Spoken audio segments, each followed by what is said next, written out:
Toppurinn á landsmóti, A-flokk sigurvegarinn, Spuni frá Vesturkoti. Þórarinn, þú lítur að vera sáttur. Já, ég er mjög sáttur. Ég get að hugsa mér þetta betra. Og kannski er ég að klikka aðeins til hamingju. Takk. Eigendur hestinum, Hulda, hvernig líður þér? Bara vel sko, núna. Varstu stressuð áður en að fór í braut? Já, svolítið. Ég var samt meira stressuð að koma inn í brautina. Nú áttu hestinn, færðu að ríða honum þeirra hendar? Já, ég tek hann bara þegar ég vil. Spyr engan. Er það svona kvöldreiturar bara þið tvö? Nei, jú, stundum. Fær hann að koma með? Kannski. Kannski. Ef hann er góður, þá fær hann kannski að koma með. Ég hitti Einar Röddir á hann sagðist þér að þjálfa þig aðeins og búinn að hjálpa þér aðeins í þessu. Já, Hvernig var að hafa kallinn? Það er ómyndileg aðstoð búin að vera í honum fyrir þetta.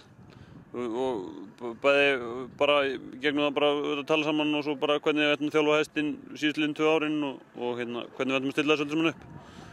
Og hann á stóran þátt í þessu.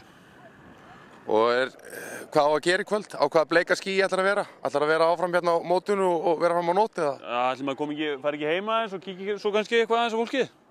Þetta er þetta brjálu stemming, þú hlýtur að vera glaður. Já. Það er allir að fara að ráðast á þig, fjölskyldan stendur og býður eftir að fá að knúsa og faðma.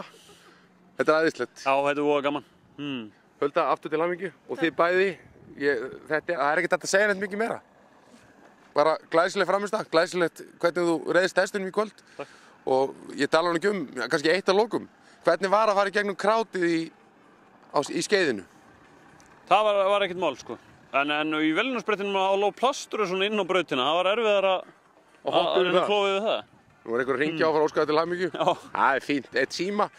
Það ég kannski tala við hann eða? Snillingar til hamingju. Takk.